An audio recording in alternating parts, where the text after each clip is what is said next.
football affiliation. There we go. That's right. That's what I know it as. All right, well, it's my honor to welcome the U.S. Conference of Mayors National Traveling Tour here to the city of Detroit. And we, at the Conference of Mayors, you have a group of people who are focused on solutions as opposed to partisan politics. And the group here is bipartisan. Brian Barnett, many of you know, Republican from Rochester Hills. Just as importantly, Democratic mayors usually serve in states where there's a Republican governor or a Republican House or Senate. You can't get things done if you can't work across the aisle. And so I'm really pleased that Columbus Mayor Anthony Ginther, the chair of the conference, and Tom Cochran, our leader, have said, we want to go around and talk about housing, because housing shouldn't be a partisan issue, and they're looking at places it's working. Here in the city of Detroit, you will not find any tent encampments. We don't have that here because we put $1 billion into new affordable housing in the next 5 years. And this neighborhood is typical. For those who are out of town, this is the historic North End. In the first half of the last century, African American residents were by and large confined to the downtown area, and the east and west neighborhoods were segregated, in some cases legally, if not by attitude. And as African Americans were successful in the professions and business, the only direction they could move was north into this neighborhood, which longtime Detroiters still remember very proudly as the North End. This neighborhood has fallen in hard times, particularly in the Great Recession. You probably had 25, 30% of the homes in here had been vacant. But as it rebuilt, you can see they were beautiful old homes. These neighborhoods have come back. You've got houses in here selling for $100,000, $200,000 and up. But as they were, we wanted to make sure this neighborhood was available to people of all incomes. And so we just had a great tour of the Ruth Ellis Center, which provides a welcoming environment to members of the LGBTQ community who have felt maybe unwanted or unwelcome in their own homes and looking for a place to go.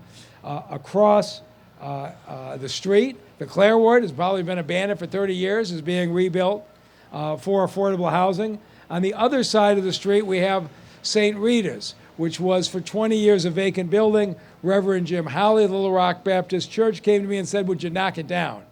When I came back and said, actually, what if we rebuilt it as permanent supportive housing, where instead of having folks come into the shelter at 6 o'clock at night and be released at 8 o'clock in the morning, what if we had a place where people could stay for 3 months, 4 months, 5 months, 6 months, places that had mental health services, that had addiction services, that had resume writing and employment services.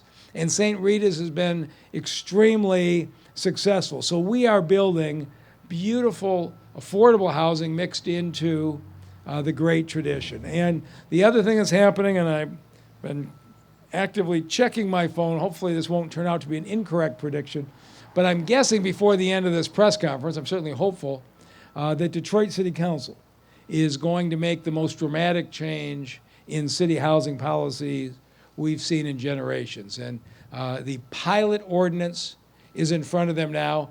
All of us have largely relied on federal assistance and federal tax credit programs, and the federal government has to be at the heart of solving the affordable housing program. But for the first time, the state of Michigan has passed a law that allows local communities to cancel all the property taxes. And so our city council is considering an ordinance that instead of going through the normal political bureaucracy, if you guarantee for 15 years you will keep your rents at a reduced rate, you automatically get the tax break, which is basically about $300 a month. So for all of us, if there is a hospital or a health clinic in our communities, they're tax exempt. They don't need any special approval. We made a decision as all of our communities that health care is so important that everybody be covered, that ought to be tax exempt. In the city of Detroit, I'm quite hopeful before this afternoon's over that we will have made a decision that affordable housing is tax exempt, that if you build more housing and guarantee those rents will be subsidized, you can build it easier and faster in Detroit than any place else. Those are the kinds of things that we are pioneering here. Everybody behind me is a leader in this field in their own communities. And with that, I'm really proud to introduce the Mayor of Columbus, who is not normally who up here we look to celebrate. He's kind of confident about the football game coming up this year. Don't know why that would be, but please welcome Mayor Andy Ginther. This Buckeye comes in peace, Mayor Duggan, and it is so great to be here. A lot of people have been talking about this tour and why we were doing this tour as a conference, and we really wanted to continue to highlight what we're hearing from mayors all over America, and that is housing is not an issue, it is the issue. In all cities across this country, in the South, the North, East, and the West. But we also wanted to come, after being in Phoenix and in Philadelphia, here to Detroit, because Mayor Duggan is doing an incredible job in the city of Detroit. Lowest crime rate since the 1960s, $1 billion invested in housing, largest amount of private investment in the city's history. Clearly, Mayor Duggan is doing some great things here in Detroit. But imagine what Mayor Duggan could do if the federal government decided they were going to invest in housing just as they do infrastructure in so many other ways. We know that our metro economies are critical to our state and our national economy. The only way for our metro economies to continue to grow and to lead our economic future is with housing. And we need to make sure we deal with this supply crisis. We have a crisis in my community. We're 200,000 units short over the next 10 years, and nationally we know at least 4 million new housing units need to be in the pipeline so they can remain affordable for folks regardless of what they do for a living. And that's why we as a conference are not calling for or asking for, we are demanding a Marshall Plan for housing in the first 100 days of the next administration. Regardless of who wins this election, we believe it's critically important. And that's why we brought mayors from Ohio and Michigan. We don't generally co-mingle in football season. We have Republicans and Democrats all here together saying housing is the most important issue facing our cities. So we need dramatic investment, a quadrupling of the CDBG, Community Development Block Grant, dramatic increases in LIHTC that is working so well in cities around the country. But the other thing we need is a significant investment in innovation and disruption. We need to figure out how to get more units in the pipeline and in the marketplace faster.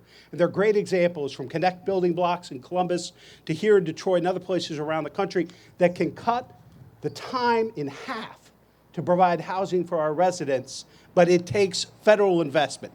We have city, county, private, nonprofit, in most cases state. The one missing partner is the federal government. And that's what we're calling on and demanding here today. So we're pleased to have Mayor Andy Shore of Lansing, Michigan, Sharita Smith from Lima, Ohio, Wade Kapsakavich, Mayor Toledo, Mayor Justin Bibb of Cleveland, a former past president, Brian Barnett of Rochester Hills, all here together demanding that the U.S. Congress and the next president make housing the #1 priority in the first 100 days of the next administration. With that, I want to bring up our chair of our Housing Committee, a great leader from Toledo, Mayor Wade Kapsakavich.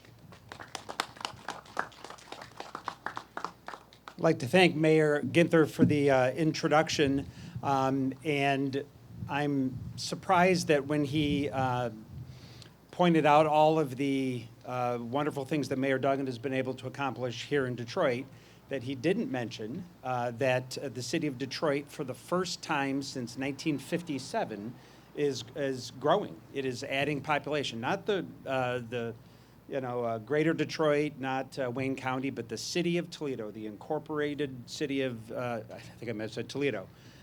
Detroit is growing for the first time since 1957. I point that out because 1957 was also the last time the Detroit Lions won the championship. And Lions fans exist down in Toledo as well, so I'm hoping that there is a causal link that with the growing population, the Lions could maybe pull it off this year. I am thrilled to be a part of today's event, and I also am thrilled to be a part of an organization, the U.S. Conference of Mayors, and the chair of the Housing Committee, that has made housing in general and affordable housing in particular its core issue this year. And our goal is to make it the #1 priority of whomever is elected president next week, and whichever party happens to control Congress. We want it to be Washington's #1 priority because it is America's #1 priority. It's certainly our #1 priority as mayors. We see it everywhere we go. We feel it everywhere we go. Let's talk about the tour that concludes today in Detroit.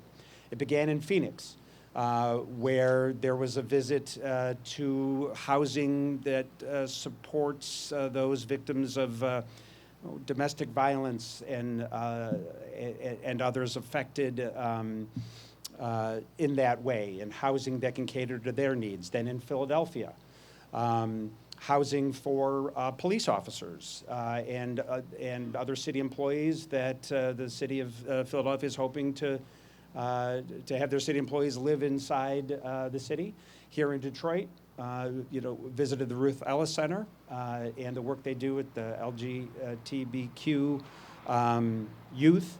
The point of that is that there are so many different, unique needs that housing can take. In one community, it might look this way. In another community, it might look slightly different. But the need is there for all of us, and our asks are specific. So if we want to get into the logistics of some of the things we're talking about, the low-income housing tax credit, we believe, should be increased. The Community Development Block Grant Program, we're calling for it to be quadrupled. To include rehab so that we can rehab existing units and build communities around them. The housing choice vouchers for rental assistance needs to be significantly larger. These are policies of the U.S. Conference of Mayors that we have pushed, and we believe that the next president and Congress need to adopt. I think sometimes there is a misperception that housing issues or the question of affordable housing is somehow only an issue on the coasts, where it tends to be a little more expensive, out in LA and San Francisco or Boston and New York City. They have issues there that's important there too, but it's also important here on Claremont in Detroit, Michigan.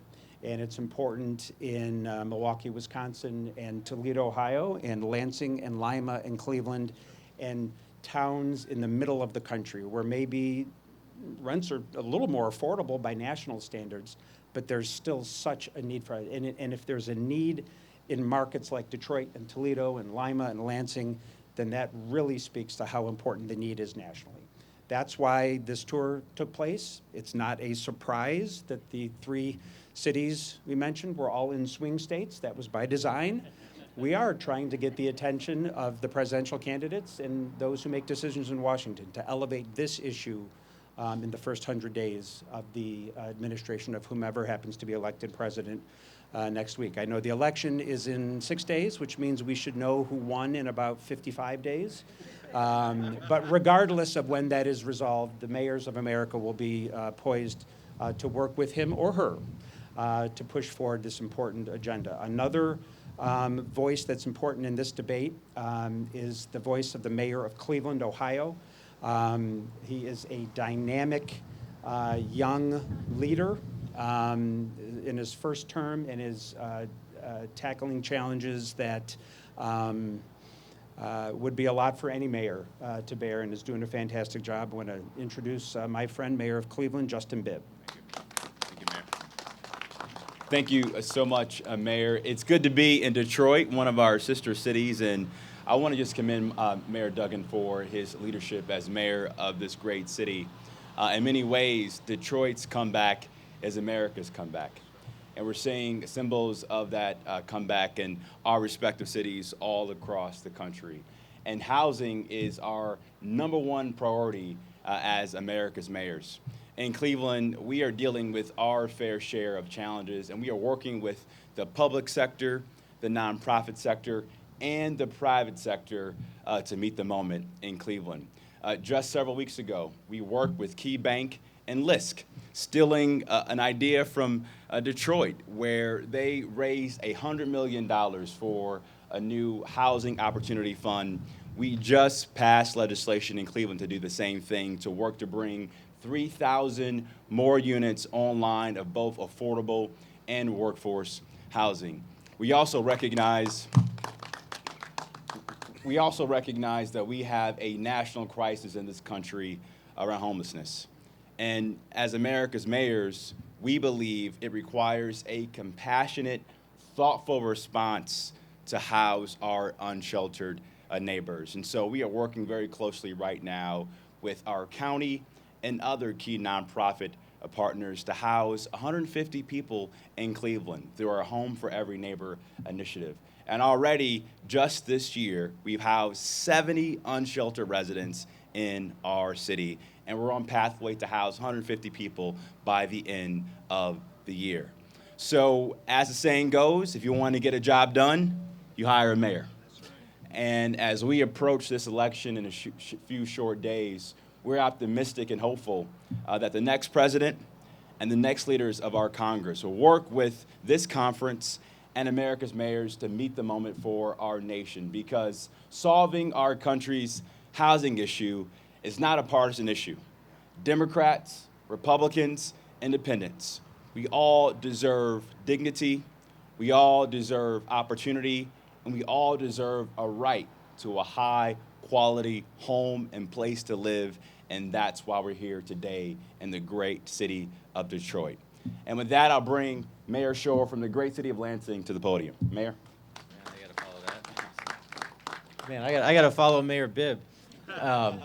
So I'm standing here looking around, and you know, four Ohio mayors and 3 Michigan mayors. So there's the headline right there. What an honor. We had to bring back. That's right. That's right.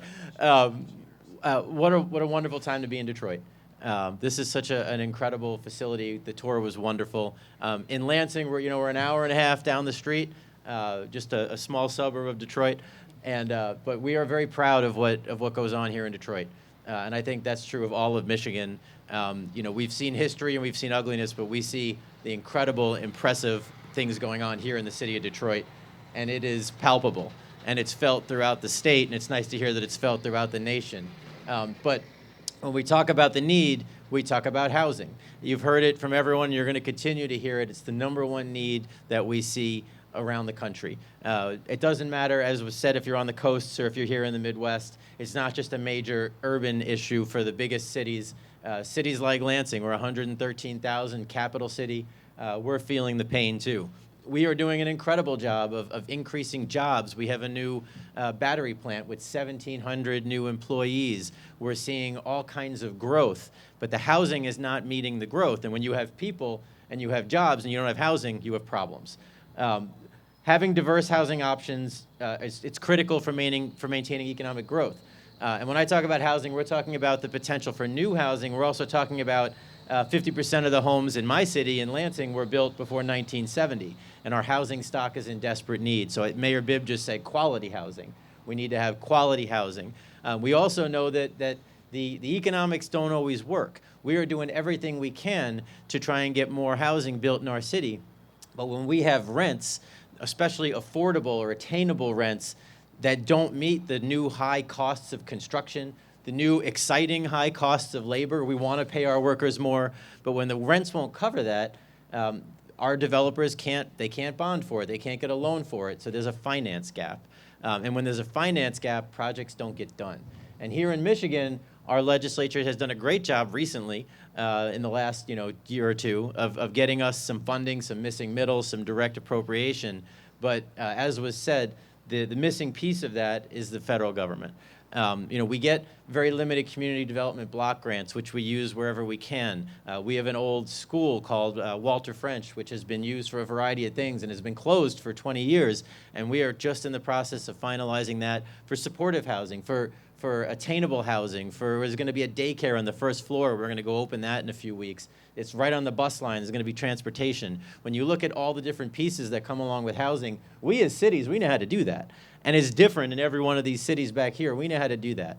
But unless we get the help from the federal government, then it's just not going to happen. You're going to see empty properties that could very easily be converted into housing that will stay empty. In our downtown, we've seen office space that has been empty. And we've actually been able to convert some of it with the help of our state government, with the help of our governor and our legislature, but we need more. The Housing Choice Vouchers program.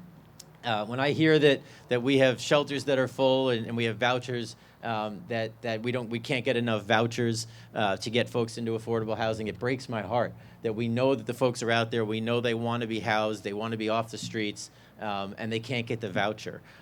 When we have folks that won't accept vouchers, we're dealing with that. Our legislature just passed legislation preventing housing discrimination, and good for them. They should, and we support that. But again, unless we can have folks with those vouchers, we're going to struggle. We need help. We need help with rent payment support. These are all things that our federal government should be taking up, and they should be taking it up now. They should be taking it up as soon as they come back. January, when they come back, first 100 days. The Marshall Plan for housing is the easiest and best way to say it. This is so important. It's so important that you see mayors from all over the country, Republicans and Democrats. This is like dogs and cats, right? Ohio and Michigan mayors together every day except for one. We are really excited, and I appreciate the U.S. Conference of Mayors coming here to Michigan. We are a swing state. We know that. We know we got people coming here. I've got, everywhere from Trump to Harris to, Speaker Johnson to Hakeem Jeffries, Minority Leader. They're all here. And I want them all to see what you all are going to write and what you all are going to say, and know that this is important in Michigan. So whichever wins, whatever they're doing, they have to know this is important in Michigan, in Wisconsin, in Pennsylvania, but not just in the swing states. We may know where Ohio's going, but its mayors are here to tell us this is important everywhere. Everywhere. Still a swing state. Yes, sir. Yes, sir. So anyway, it's an honor to be here. And again, to turn it over to a wonderful mayor, the mayor of Lima, Ohio, Mayor Smith. Thank you, Mayor Schor. I'm honored to be in Detroit today among this group of bipartisan mayors, united in our message, calling for an increase in federal dollars in support to tackle housing affordability. This is a national crisis. Too many Americans and nearly 64% of households that earn less than $50,000 a year spend more than 30% of their income on housing. And so I want to thank you, Mayor Ginther, for making housing affordability the #1 priority of the U.S. Conference of Mayors. And I want to thank you, Mayor Duggan, for hosting this important showing of support for increased federal funding, but also for Detroit being an example of what a comeback city looks like and the fact that cities can and will recover from anything.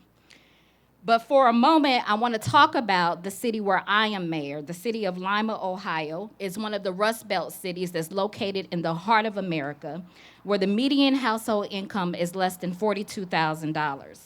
It is a city of regular working-class Americans that, in my opinion, represent the backbone of these United States. As mayor, I spent a lot of time in conversations with residents, and I've heard the stories. I've heard the stories of individuals paying not 30% of their take-home pay, but sometimes 59% of their take-home pay just to keep a roof over their head. These are issues that affect the quality of life. These are issues that affect work performance. These are issues that really get to the heart of the matter of whether or not our cities are going to be thriving. They are issues that, in my opinion, are more shown in what I call the three-headed monster that is driving the housing affordability crisis in Lima, Ohio.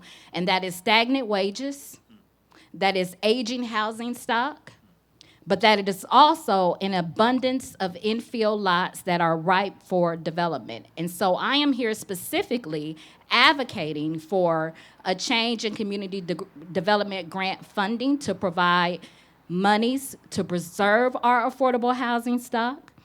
I'm here asking for additional funding to help families buy homes, but also to stay in homes, and also for a change in low-income tax credits to allow developers to build more single-family homes. Listen, when our essential workers, those that educate our children, take care of our families, and keep our communities safe, cannot afford to keep a home, we've got a problem. And it is a problem that the mayors are united in addressing. It is a problem that the mayors are calling attention to our leaders at the White House to do something about housing affordability for all American people. Addressing this crisis is not something that we can do alone, and it is also a crisis that does not look the same in every city. And so I'm honored also to bring up the past president of the U.S. Conference of Mayors, Mayor Brian Barnett, who is also the mayor of Rochester Hills, Michigan. Good afternoon. It is a privilege to be here today and to stand shoulder to shoulder with my colleagues. Most of your colleagues in the media will be following other news stories today where both parties will have conferences and we'll be talking about division, dividing on politics or dividing on policy or party lines. But what you see today here is unusual, not just as mentioned by my colleagues that we're from across the political spectrum or standing together in Michigan and Ohio this deep in the Big Ten season, but we're united by purpose. And I think that's one of the beauties of being a mayor. I've had the distinct privilege of being the mayor of Rochester Hills for the past 18 years and being associated closely with U.S. Conference of Mayors, which I believe is a national treasure, because it protects policy, because it talks about purpose. And this issue is bigger than a party. It's not a suburban versus urban issue. It is an American issue. My city is just 12 miles north of here. And this issue looks different, but it is still a premier issue in Rochester Hills. I know this because we asked our residents in a statistically significant survey, what are the biggest issues that plague our community? You'd think it would be traffic or sprawl. Housing was on the minds of my residents more than crime. And in a follow-up question, which makes you look internally, what issues should your city government be working on more? Affordable and accessible housing was at the top. So it's an issue of priority with my residents, and they don't think I'm doing enough. So that requires me and the folks behind me to step into action. And that's what I think mayors are so adept and so good at. The tagline of my city is the preeminent place to live, work, and raise your family. And I think we do fairly well on the first two, but we're losing it on the third. Because raising your family, in essence, requires you to have a place to live. The average price of a home in my city this year is over $550,000. And if you're a firefighter, a police officer, a school teacher, or a government worker, you can't afford that. And so we miss the entire middle, a class that's so important to have a thriving community. So I stand here with my colleagues, agnostic of where the solution comes from, whether it comes from Democratic leaders or Republican leaders, but adamant that solutions come. The state of Michigan has done some things positively. Recently, in the state legislature, changing the definition for brownfield TIF credits to allow housing units to finally be included in that, which will open up some opportunities. But as one of my colleagues mentioned earlier, the one partner missing, the one that can provide the resources needed to substantially move the needle, are our federal partners in Washington. And while we sit here today not knowing exactly where the country will go, we know one thing. This will only happen if Republicans and Democrats work together at all the levels of government to see solutions driven down to the local. So I stand with my colleagues proud of the beautiful mix of optimism and determination that you see on the faces behind me. No problem too big, no solution too small to make a difference in our communities. I do also want to thank Mayor Duggan because we don't share the stage too often, but as a proud community of the Metro Detroit region, we do celebrate Detroit's success and specifically the mayor's leadership that has brought on so many of those changes. So this is not housing. Affordable and accessible housing is not a suburban versus urban issue. It's not a Republican versus Democratic issue. It is an American issue, and I believe that America's mayors, those standing behind me and those across this country, are suited well to work with our federal partners to bring about sustainable change. And now I'll bring back our host mayor today, Mayor Duggan. All right, and I am very pleased to congratulate Detroit City Council on a unanimous approval of the pilot ordinance. And especially thank you to Councilmember Fred Durhal, who sponsored it, Council President Mary Sheffield, who helped push it through. The old process was a long, complicated process that required a lot of city council hearings and votes. The hardest thing to get city council members to do is give up their prerogatives. But by a unanimous vote, our city council decided it was more important to get housing built in this city quickly than to protect their historic turf, and they put us now on a path to build another $1 billion in the next 5 years. And on that cheerful note, we'll take questions. Come on, they came all the way from Ohio. Somebody's got a question for us. Go ahead. What differentiates this type of public housing versus the old style of public housing, the newest projects?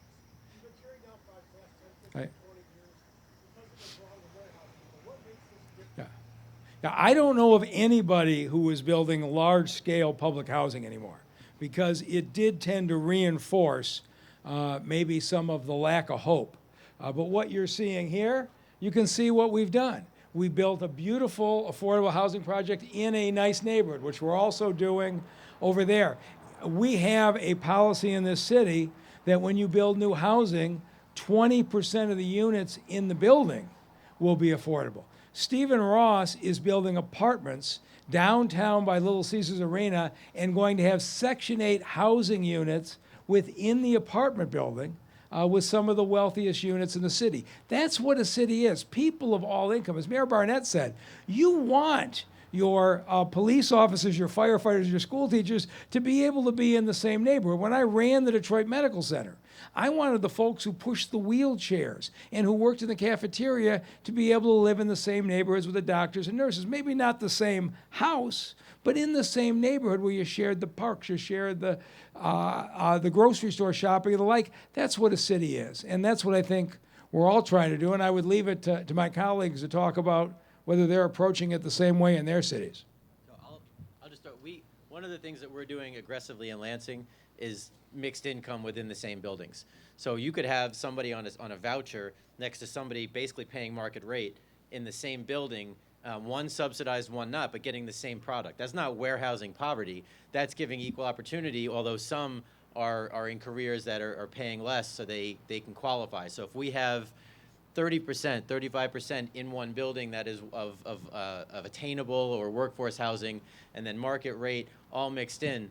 Again, now you're not warehousing poverty. Now you're giving everyone equal opportunity with the same amenity floor, with this, as we said, with the same parks. So you can do it within the same structure, or you can do it within the same neighborhood.